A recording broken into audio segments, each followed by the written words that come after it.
According to a Buddhist legend, Mahakajipa, the real Mahakajipa, the monk, one of the foremost disciples of the Buddha, is still alive today on earth. I want to tell you about Mahakajipa so that you know how great he is. Even as a human, as a person, not to talk about a saint, he really is a saint. Just like the Buddha, he was a prince, but he renounced everything just to look for enlightenment, to attain Buddhahood. Mahakajipa was even married to a beautiful woman, the most beautiful woman that anyone could see at that time.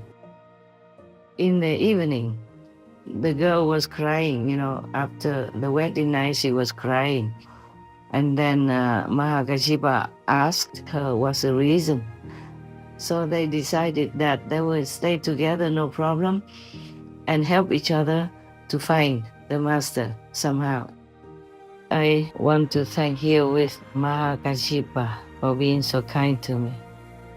Thank you for the relics of the Buddha. If people have an open mind and are really sincere in their heart, then they will meet the master. Do not look at the appearance of the master. Look into his soul. Look to his experience of the spiritual way. Look to see if he can bless you. Look to see if he can lead you home. Please continue watching to find out more.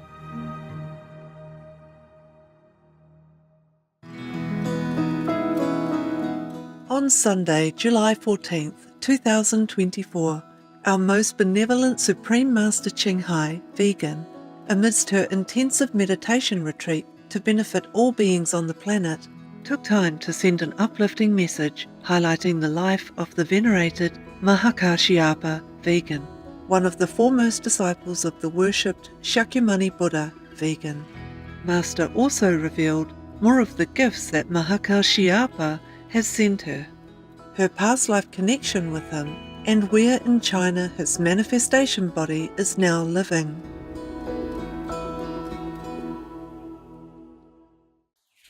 Hi there, all the beautiful souls that descended into this world to give benefits to all others, as many as you are capable, according to God's grace and God's will.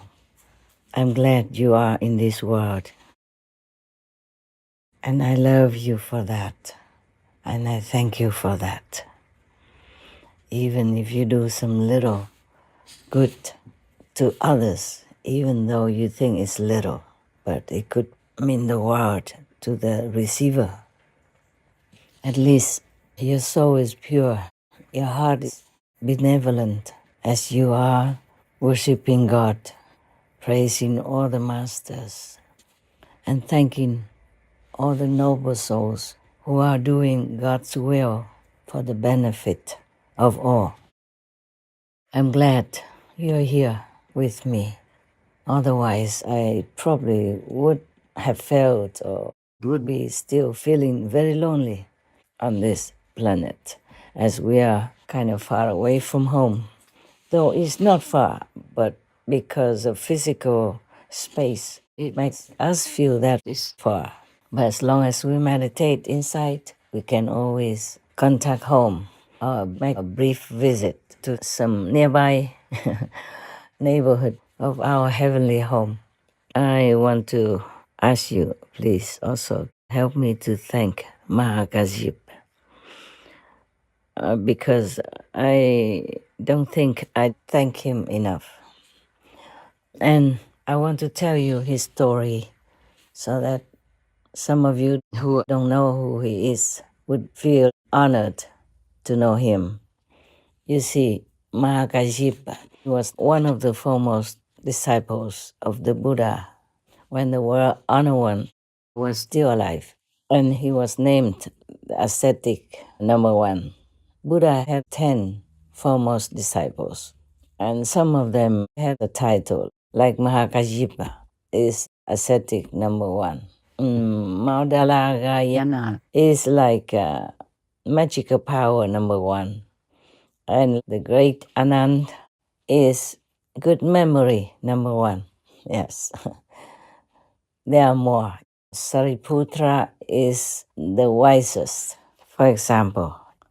And according to a Buddhist legend, Mahakajipa, the real Mahakajipa, the monk, one of the foremost disciples of the Buddha, is still alive today on earth and meditating in a place, maybe a cave in a mountain, which is named Chicken Foot.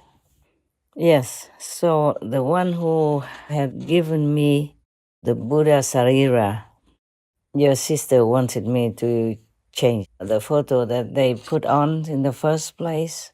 They were not the ones that Mahakajipa gave me, so she wanted me to change it to the real photograph. I really want to see it now, but I'm kind of far. I couldn't get there quickly enough yet. Besides, I'm still in retreat. I don't want to go too far. I shouldn't.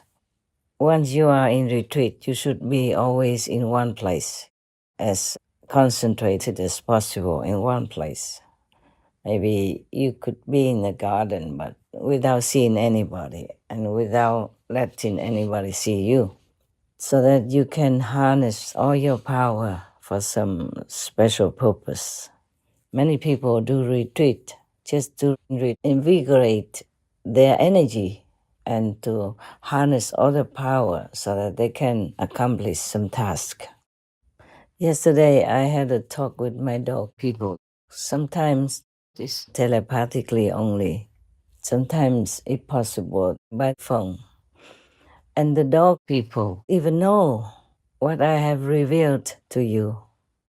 I did not want to. I did not want to reveal it, what God made me. And after I revealed it to you, I asked God 3 more times whether or not it is the right thing to do, to reveal to you my real identity. Or if not, please let me delete these parts, because I don't know how people would react. And I also don't know how to react to their reaction. Yes, I just do not feel very comfortable talking directly, honestly, and openly like that about what I am. In this physical world, I'm just like you, but I'm connected with my highest self, and that is a different thing. Otherwise, I couldn't have enough power supply to do my work, which is a lot, and very, very heavy work. I want to tell you about Mahakajipa so that you know how great he is, even as a human, as a person. Not to talk about a saint. He really is a saint. He kept his discipline. In Buddhism, you have 13 very strict disciplines which you have to adhere to in order to be called the best ascetic. Like you cannot eat after noon, and you eat only one time a day. You have only 3 layers of monks' robes, and you have to collect the discarded cloth on the street, in the cemetery, or in the garbage area where people throw things away, to make your own clothes. You can't wear new clothes. You can't buy new clothes. You can't accept clothes newly made for you. You do it yourself. You pick up clothes everywhere, wherever you can, and sew them together, one piece at a time, to make into good warm clothing to cover yourself with dignity. That's all you can have. And you have a baking bowl for going for alms, yeah? And take care of yourself once a day. And nowadays, Still, there are Hinayana monks who do the same or similar, but then they eat anything at all. They don't restrict themselves to veganism, which is a compassionate diet. Because in the beginning, some people just came and were not used to the vegan diet. So the Buddha allowed them 3 kinds of permissible animal people meat, like those animal people from whose flesh you're eating, you don't hear their cry when they die. Or an animal person that you know it's not because of you that she is being killed. Or the animal people who die naturally or by accident or old age, somewhere in the forest or on the street. Then you can eat them. But later on, the Buddha said you should not eat that anymore. And he emphasized that whoever eats animal people meat is not his disciple. And whoever eats meat, he is not that person's teacher as well. At that time, Arya, or sage Mahamati, or great wisdom Bodhisattva Mahasattva, said to the Buddha, Bhagavan, or world-honored one, I see that in all worlds the wandering and births and deaths, the enlaced animosities, and the falling into evil paths are all caused by meat-eating and cyclical killing. Those behaviors increase greed and anger and make living beings unable to escape from suffering. That is truly very painful. Mahamati, having heard my words, if any of my disciples does not honestly consider that and still eats meat, we should know that he is of the Candela, or killer's lineage. He is not my disciple, and I am not his teacher. Therefore, Mahamati, if anyone wishes to be my relative, he should not eat any meat. The Lankavatara Sutra, Tripitaka, number 671. And the Buddha was strictly vegan. Yeah, you can see some of the excerpts that I have expounded to you some years ago about how I said that Buddha was a vegan, because he named silk, down, milk, eggs, leather boots, or anything to do with animal people you should not use, because it causes suffering anyway. Bodhisattvas and pure monks walking on country paths will not even tread on living grasses, much less uproot them. How then can it be compassionate to gorge on other beings' blood and flesh? Monks who will not wear silks from the East, whether coarse or fine, who will not wear shoes or boots of leather, nor furs, nor birds down from our own country, and who will not consume milk, curds, or ghee, have truly freed themselves from the world. When they have paid their debts from previous lives, they will roam no longer through the 3 realms. Why? To wear parts of a being's body is to involve one's karma with that being, just as people have become bound to this earth by eating vegetables and grains.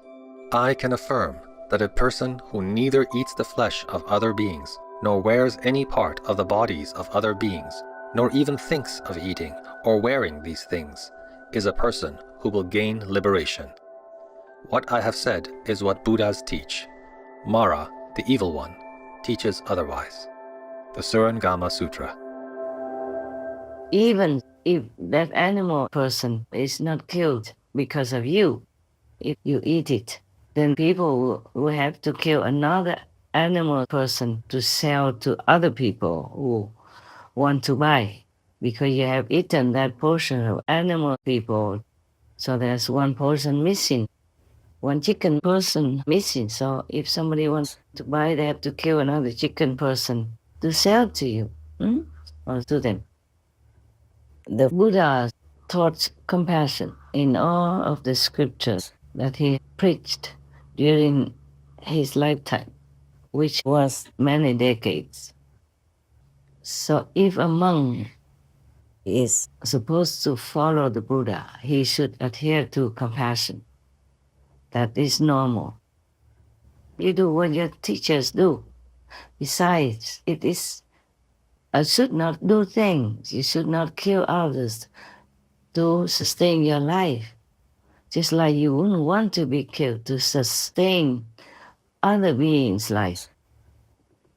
You wouldn't be willing to be killed so that a tiger can be filled, huh? No. So similarly, a chicken, a cow, a pig, a goat person would not want to be killed to sustain your life, to fill your stomach. If a monk is wearing, monk's robe, which is very dignified and represents liberation, represents compassion, and just sit there, munching, biting, gnawing, jumping a chicken person's leg, then I would feel very put off. I saw it before in some Hinayana Buddhist country, and it was really a sight that I would not want to see again. At that time, I was still, married, a householder. And then my husband and I traveled in many Asian Buddhist countries. He took me to those countries for vacation because he knew I was a devout Buddhist. In my house, we have an altar, flowers and fruit for the Buddhas. And he even planted flowers and, cut some for me to put on the altar for the Buddha. When he saw some flowers withered, he changed. And he planted some flowers in the outside garden for that purpose. And now, some people argue that the Buddha had advised that the Buddhist followers could eat 3 types of animal people, meat that I have mentioned above. But later, the Buddha didn't allow it anymore because the disciples had grown up. They should be used to the vegan diet, which is better, compassionate, and it's befitting a benevolent person, such as a monk. So even in some other sutra, or maybe the same sutra, some monk asked him what to do if when he went out for alms, some of the followers give them animal people meat with the rice or other vegetables. What to do? The Buddha said, take that meat part away and eat the rest. So overall, everywhere almost, the Buddha always advocated the compassionate diet, which is the vegan diet. Okay. Now, even if the Buddha did not force you to eat vegan or allow you to eat the 3 kinds of animal people meat, I would not want to. Why would we do that when we have plenty of food? Even nowadays, oh God, we could never eat all of the food that is produced, not to mention about the no-pain food that I adhere to, but not often even. Even if you just can live with brown rice and sesame, that would be also okay. So I don't think we should argue about eating animal people, meat or not eating meat, the 3 kinds of pure meat or not. We should not, because to be a monk is really to be in a noble position. For me, Yeah. And the example that you make by the way you live your life is enormous to the faithful. They copy you. They learn from you because they respect you. So we would like to make a very, very noble example, a dignified example, befitting the representative of the Buddhas and the representative of God Almighty on earth. Imagine how this is sound to you if you are a child of God, if you're representing God, if you're representing the Buddha, and yet you're sitting there showing that you care nothing about the suffering of another being who was kicking quacking or mooing yesterday or a few hours before you chop it down. It's just normal common sense. For me, yeah. For you, of course, I think it may be the same. Most of you are the same, except some new ones or some at a lower level have less sensitive feelings. But for me, even though there's no pain food, I myself cannot even personally pluck them to bring in and eat when they are still alive. In the garden, for example. If it's already sold in the market, then I could maybe, but even then, I don't feel very good. I prefer not to eat them. I prefer just like brown rice and sesame. There is enough nutrition for me to do all my heavy work, mentally, intellectually, and all kinds of other aspects as well. But still, if I can live on just very simple food, then I will be very happy. I wanted to tell you about Mahakajipa. Okay, Mahakajipa, he's supposed to be still in that chicken foot mountain, and many people went there for pilgrimage and buying souvenir stuff from there. They believe the souvenir have blessings from the great Mahakajipa. But he himself, the real monk, is staying in that mountain. Nobody can see him, of course. He's hidden inside a cave within the mountain.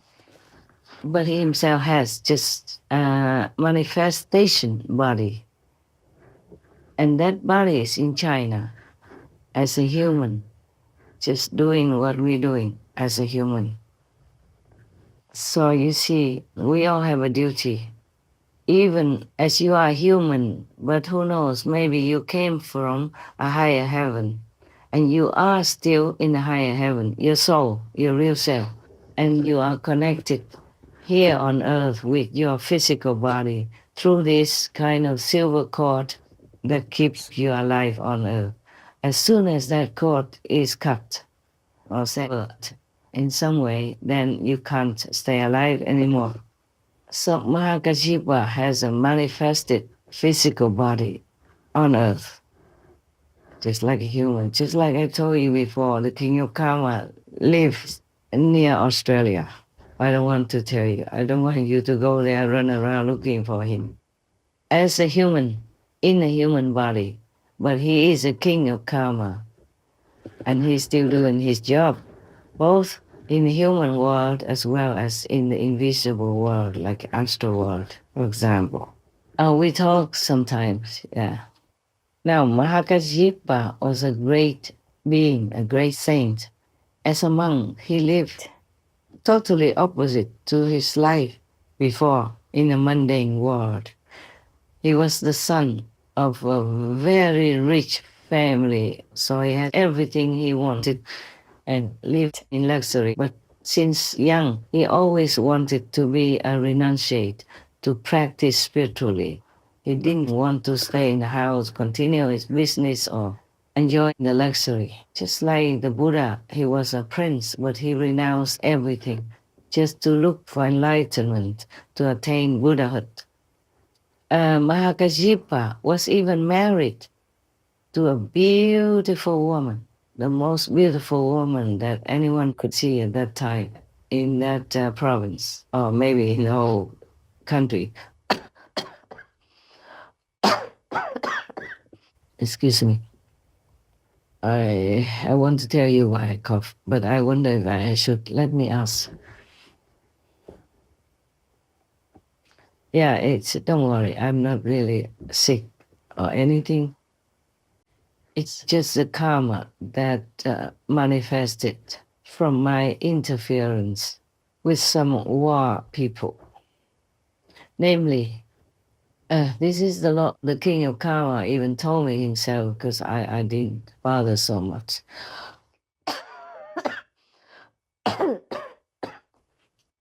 Sometimes the information just came to me voluntarily, naturally, without me searching for it. Or maybe sometimes I think about the question in my mind and then some king of different department would tell me, would give me a message. There are many kings of different fields, different missions. They all came to me one day because I was called King of Kings of Kings of Kings. Yes, and that also means King of all the past kings, and King of the present kings, and King of all the future kings. That's why.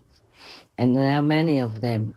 King of Peace, King of War, King of the Wind, King of the Stars, King of the North Star, King of the South Star, King of Benevolence, all kinds of kings. Even King of the zealous demons, or King of zealous ghosts, they all came to me one day. When was it? Was me last year then? Last year, sometime in April, yes. Some occasion, they all came just to pay respect. I don't bother them that much because they are busy, they're doing their job. And only when really necessary for some information, I would call upon them and we talk. So we don't talk a lot, like the way I talk to you. I wasn't aware of such a serious name before. I thought it was too long and they should cut it short. If they want to call me King of Kings, okay. And the other ones that just say, okays. Okays means of kings. K okays. Something like that. When I was writing something and they spell it out to me, I said, don't make it too long. I'm lazy to write. So that's why I was telling them like that. And I say, why do you all have to keep calling me this? It takes too long. Because sometimes they have to spell it to me and they don't call me just you and I. They call me King of Kings of Kings of Kings. And it's just too long for me. So one day they all came and say, this is why we call you King of Kings of Kings of Kings, because you are our king. And in the future, when other kings come, you will also be their king. And in the past, you were also king of all the kings. So now you know also all these questions in your mind, why I have this and that title. I didn't ask for it. The first time, I also didn't know it was me who talked to me. So I asked, who is it? And I told you already, I said, this is the ultimate master. I said, oh, we're very honored to know you. So the voice said, it's you yourself. There was an accompanying being next to the King of Kings who could tell me this and that and others.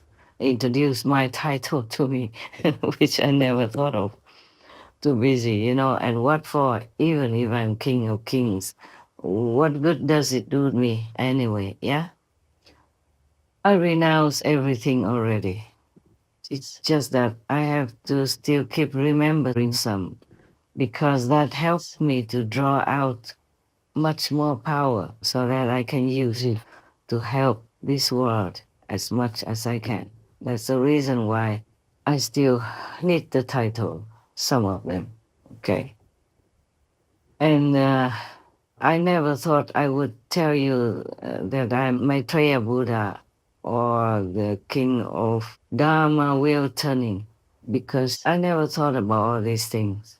I'm too busy working every day. Just like if you graduated or if you're a doctor, you can't keep thinking, oh, I'm a doctor, how wonderful, how great.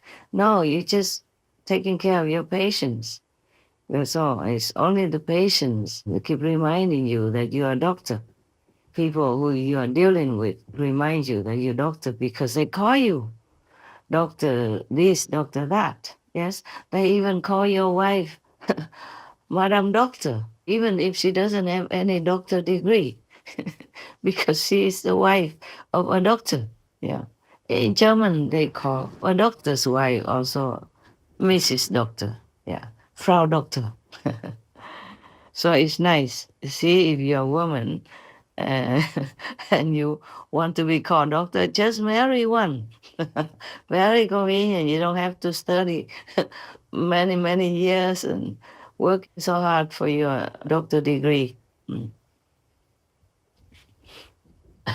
Ah, what else do I want to tell you?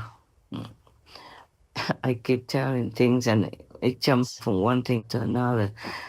Mahakashipa never wanted to marry, but his parents wanted him to marry, of course, because he's a son, and he will inherit all their business, their properties, and he will have children for them and all that. So they really kept pressuring him to marry, but he said he doesn't want to. And they keep pressuring him. So one day he asked a very famous, very good sculptor, who makes statues, to make a statue as the most beautiful woman you can ever imagine for him. And he brought it home. He said, parents, if you want me to marry, this is the kind of girl with virtues, with the heart who wants to also devote to spiritual practice. Then I will marry her. Ah, that was difficult for the parents to find such a beautiful girl. They didn't even know where. And then he said, okay, then let him leave home to beg for alms everywhere in the world, anywhere in the country at least, to find that woman for them. So the parents, because of the prospect that he is going to marry, let him go. So even then he was very young, but he already had this kind of monk mentality, monk spirit, monk's heart. So he went out, left the family behind, taking nothing, and with a begging bowl, went for alms and walked from one place to another, making that excuse just to find a spiritual teacher worthy to teach him.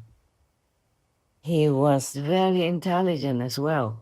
He knew many things, he learned everything, and he was perfect in many ways. So many teachers also could not continue to teach him anymore. But as fate would have it, the parents somehow had a friend who found this beautiful girl who looked exactly like the statue that he had made, even though he never met her before. So he had to marry. And the girl that the parents wanted him to marry also had a similar spirit like him. Didn't want to marry, just wanted to find a master and practice spiritually. So somehow she was very sad to have to be forced to marry because her parents were so eager to marry her because his family was very, very rich and he was also good looking, educated, virtuous, gentle, sweet, and all that. So she could not, argue with the parents. In the old times, whatever your parents said to you, you just had to obey, especially in the matter of marriage. They picked your partner for you. They picked your husband, your wife for you, and you couldn't say no. Yes, but mostly they would consult their astrology, the expert, to see if both of them have a compatible spirit, like almost the same things, and have similar family heritage, a richness. Otherwise, there might be conflict. And they ask the astrologers whether or not the children are compatible, whether or not they will be okay. Many other things they ask to make sure before they marry their children to each other. If that family has money and all that, otherwise, if it's just a poor family, they just do it. Mostly, maybe they couldn't care too much, they couldn't afford too much. Now, both of them married, but they didn't know each other before, of course. And Mahakajipa doesn't want to do anything with the wife. So in the evening, the girl was crying, after the wedding night, she was crying. And then Mahakajipa asked her what's the reason. At first, she didn't want to say it because she Couldn't believe that she had such a good husband like Mahakashipa. But finally, after asking many times, she told him that she doesn't want to have any physical contact with any man. She doesn't want to be married. It's just because her parents forced her into this marriage, and now she's going to be ruined and doomed, being a wife. So, he was so happy to hear her say that. She just wanted to practice spiritually, wanted to find a real master. She didn't want any kind of mundane, physical, thing at all. And then he told her also his ideal. So they talked to each other, exchanged ideas. They both were very, very happy. So they decided that they would stay together, no problem, and help each other to find the master somehow. Whoever finds first will tell the other, yes, by chance or by any news or any other person's recommendation. So they didn't sleep with each other, yeah? They had 2 beds, slept in 2 separate quarters. And until their parents found out, they didn't like that. So then they had only 1 bed. They were forced to sleep in 1 bed together. But then they had the solution, like one slept and the other walked around or sat in meditation in the other corner, on the floor. And they took turns to do that. Therefore, they never had to sleep together, touching each other in bed. That's the kind of marriage they had.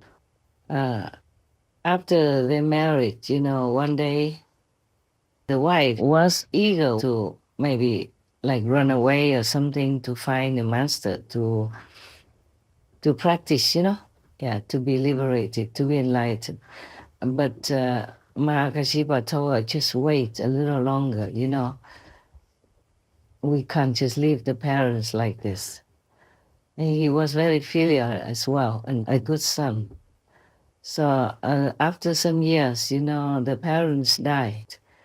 And then the son, Mahakashipa, sold all the properties and shared it with the servants who have been working in his house in his parents' time since he was young, and also gave it to the poor people in the vicinity. And then both of them just went on their way, just left a little bit, enough for survival. Mahakashipa said to the wife, the road is long and rough outside, so you stay here, wait for me. If I find a master, I will come back for you. So Mahakashipa kept going everywhere, and he found many so-called masters, but he didn't feel like they were worthy enough for him. And then one day he met Sakyamuni Buddha, and just after some conversation, he knew this was the one. He was so eager to be his disciple. He knelt down on the floor and begged for it. And so he became the Buddha's disciple, yes, a monk. And then he was so happy, studied with him, went out begging and then studied and meditated. Everything was so good and peaceful. That's just the way he wanted. And he became an arhat in no time. But because before that, he had even been going out baking and eating only once a day already. So when he followed the Buddha, he continued the same. And Buddha praised him. And Mahakashipa, when he was very old already, the Buddha even advised him, told him that he should eat some better food with them, with the Sangha monks, so that he would have better health, a better body. But Mahakashipa said no, he cannot. He was so used to eating 1 meal a day, used to this kind of discipline, 13 rules of discipline. So he could not change. So the Buddha said, okay, it's good. You can stay that way. Yes, as long as you're all right. And Mahakashipa was all right, and he is still all right. And I'm very indebted to him. I want to tell him again that I treasure the gift of Buddha's Sarira very much, very much. I don't know how to find words to express how much I appreciate it. And Mahakashipa also sent me a bowl, like an alms bowl, a begging bowl, and some small pieces of yellow cloth. Mahakashipa is still sitting in Samadhi in Chickenfoot Mountain, waiting for Maitreya Buddha to appear in the world. At that time, he will give Maitreya the bowl which the 4 heavenly kings gave Shakyamuni Buddha and which Shakyamuni Buddha gave him, and his work in this world will be finished. A commentary by the venerated Master Xuan Hua, vegetarian, of the Assembly of Arahat Sutra, the Amitabha Sutra. I want to thank you with Mahakashipa for being so kind to me. We were friends in earlier lives, and we were good with each other, compatible. Thank you for the relics of the Buddha. Thank you for the bowl, like the arms bowl, the begging bowl for the monk. And thank you for the pieces of beautiful yellow cloth as well. But I guess I can't use any of these things that you have brought. The relics are too precious to just use them for anything else. And the bowl, I think I keep it for a souvenir. I'm worried if I use it to eat, then it might go kaput by chance somehow. So I want to keep that for a souvenir and for revering. And nowadays, you can't wear chasa, monk's robes, and then go around begging with a bowl. No, it's very difficult to live like that nowadays.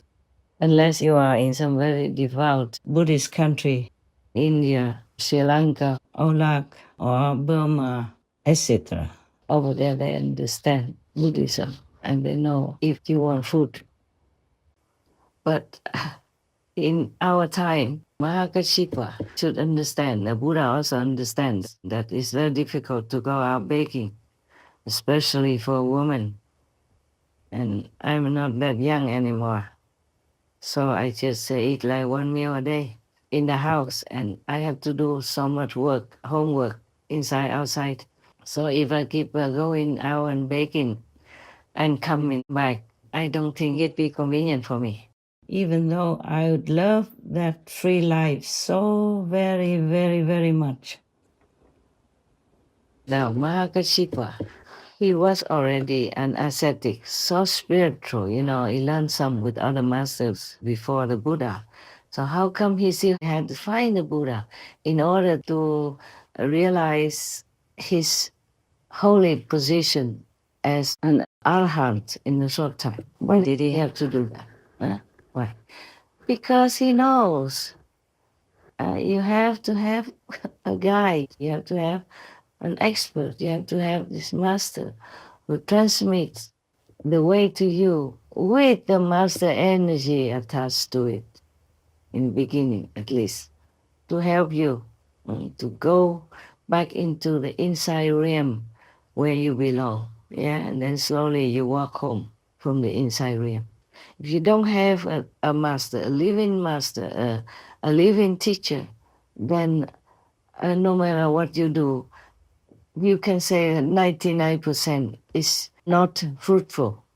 Even if you can achieve some meditative power like a seer or some yogic power or something, it's not complete liberation, it's not Buddhahood.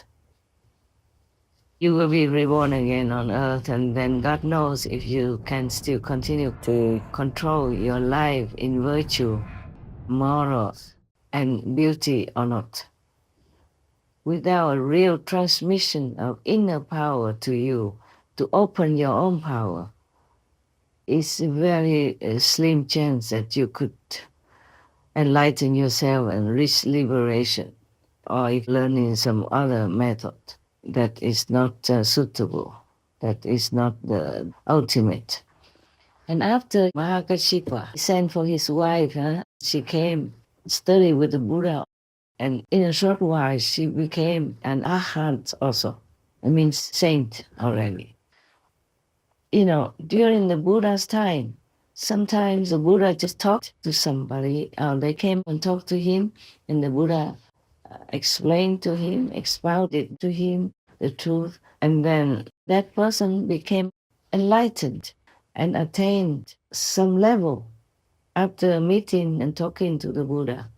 It's not because of the Buddha's talk or voice. It's because of the power emanating from it. And also that the Buddha will teach that person a method to practice. Maybe light and sound method, the way you are practicing. So it's not like you can just repeat or learn from somebody else, second or third hand from the Buddha. That means produced from the Buddha's teaching, and then you can be enlightened. You see, it has to be a living teacher. And many other monks also like Ananda and other persons, they have to be under the Buddha's merciful guidance with tremendous power from within the Buddha himself. Because he doesn't just impart to you the right way or even a mantra, but he imparts to you also his energy to support you, to uplift you, just like a blood transfusion until you become well on your own, which in this Dharma ending time is rather more difficult than in the Buddha's time. But we can make it, and we have made it up to now. We still can continue to make it. And we will not leave the suffering people or beings as long as we're still alive. We try, even though it's hard, it's heavy karma, and it's all kinds of restrictions and limitations. For example, how I live my life now, it's like imprisonment. I can't even walk out, go even just a few hundred meters for a walk or anything like that, you know.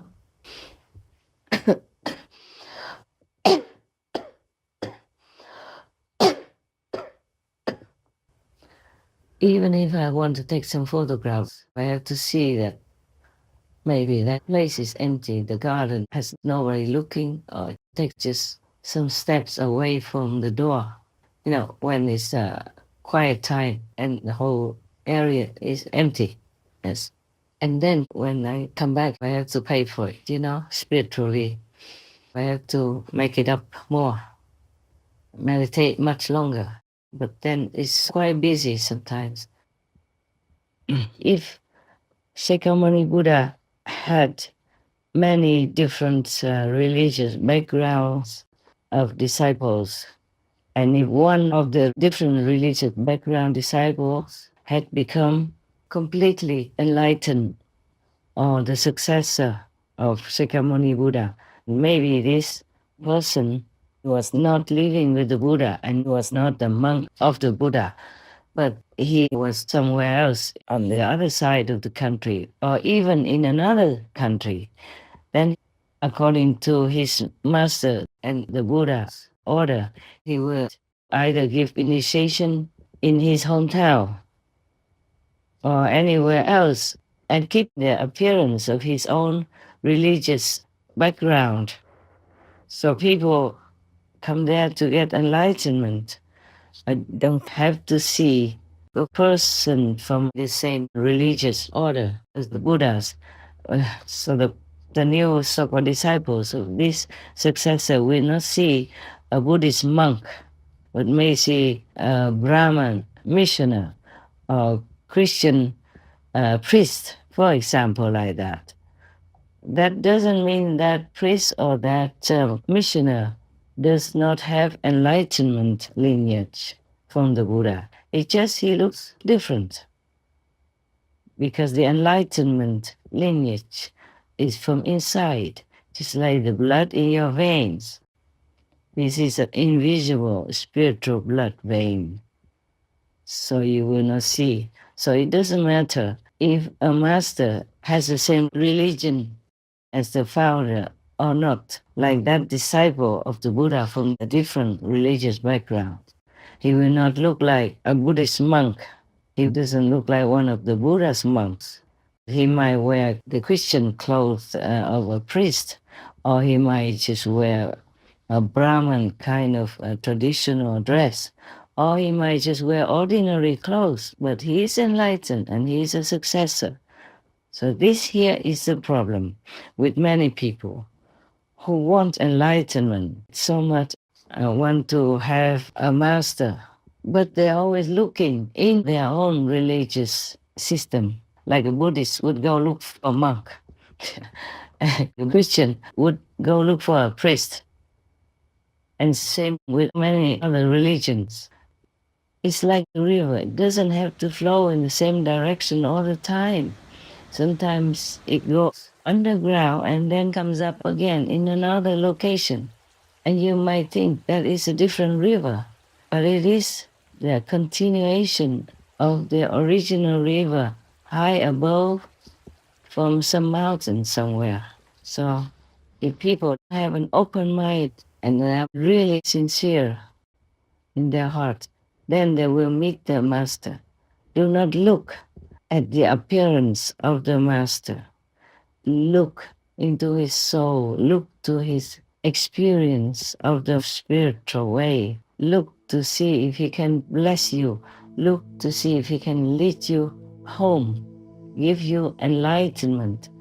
Enlightenment means light. And light, the light, you see?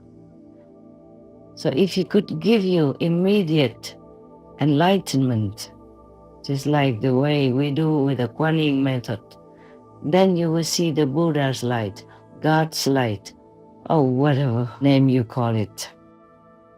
And then you will know that Master is capable. Or he can help you to hear the inner melody, the inner sound, the sound of no sound.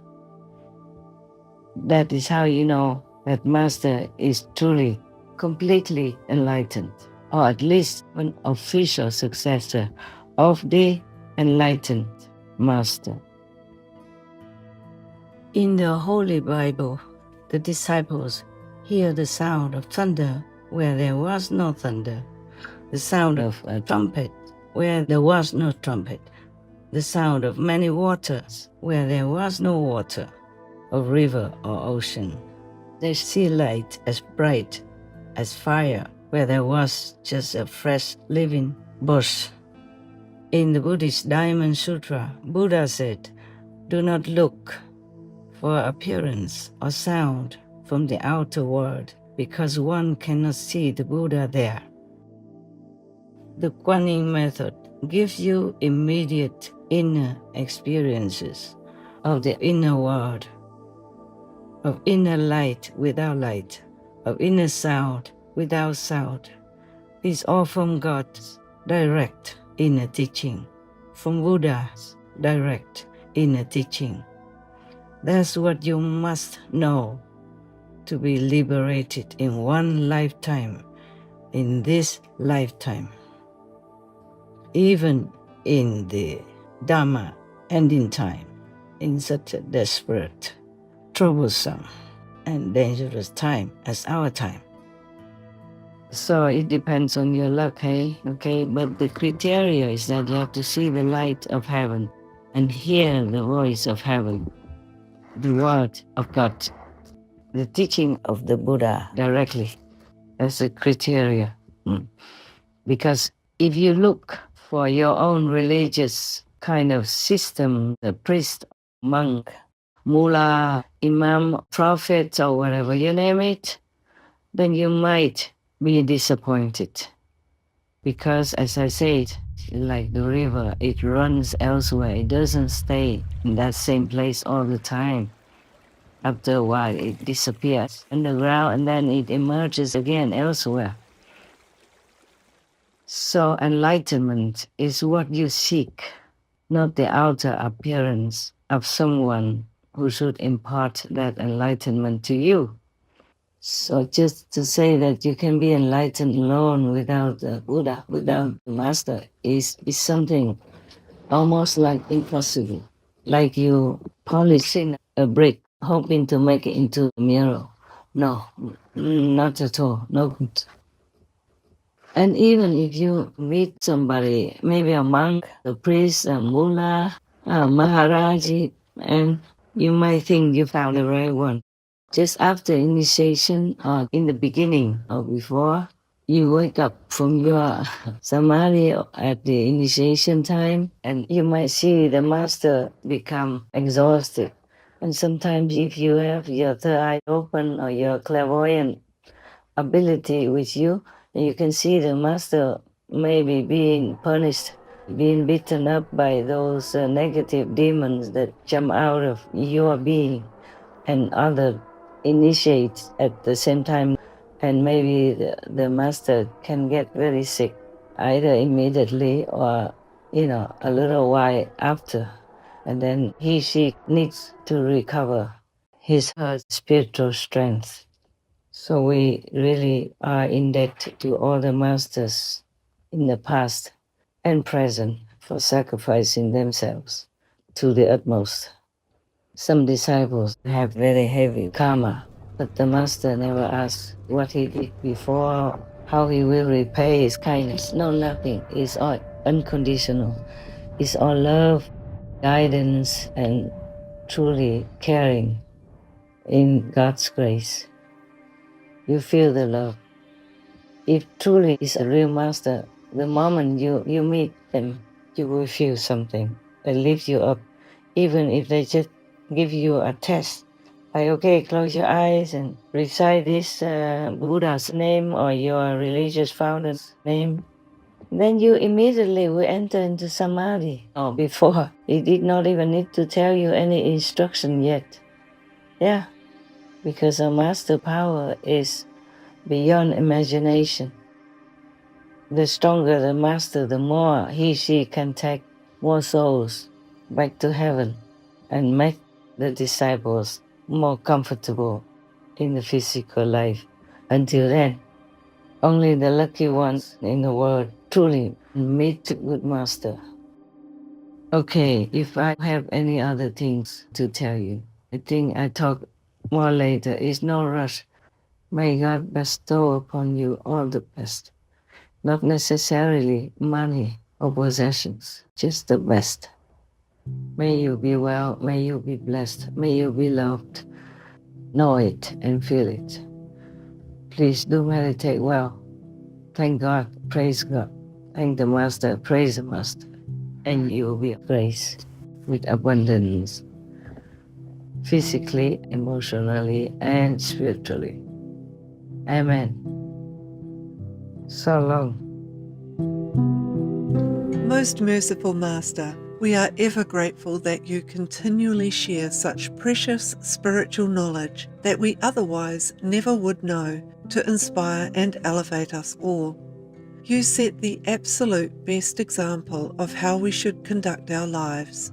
Our deepest gratitude for reminding the world again and again that we must seize the very rare opportunity to gain self-realization while we still have a human body by finding an enlightened master and practicing the meditation method they impart. May God Almighty ensure everlasting serenity, calm and security for Master, as well as the very best of health and wellness.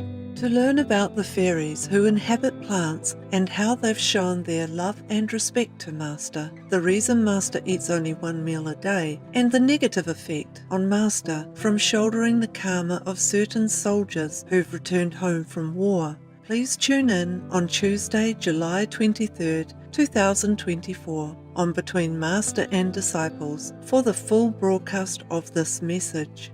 Also, for your reference, please check out the previous related Between Master and Disciples messages, such as the Buddha or Messiah we have been waiting for is here now, the preciousness of the human body, cause less pain and karma, plants to eat, etc. To view these and more related Between Master and Disciples messages, all free for download, please visit suprememastertv.com and search for Story Mahakashyapa.